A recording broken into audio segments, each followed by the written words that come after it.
Men şu Yangi Bazar Halk Bankı Başkanı Şatacan Vazim Bayman bugün 2025 yıl 8. May bize tebriklarla şoşuklarınız. Anamızın tebriklarla. Size neçik klikler gerek, neçik produktlarımız var, neçik klik asaksız adlilikler hakkında birimizi tutup veremiz. Şu meseleleri geçmişlerimiz. En astrolik klikiniz, en birinci bilginizke birinci kadem niyetlerimiz var. Özünü ben kılsa 2 yıllık 24 ayda 6 ay imtiyaz dövründen 6 ay imtiyaz dövründen 17 milyon so'm aytsak deb beriladi 27 faizla.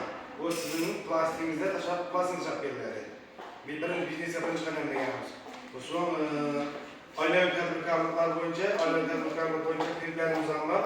Bular imtiyozli kliplar, bular aslında çarvachilik bilan shug'ullanacakmisiz, mal olacakmisiz, issiqxona qilyapmisiz, ta'lim qilyapmisiz, shu masalalar bo'yicha klip beramiz. Bular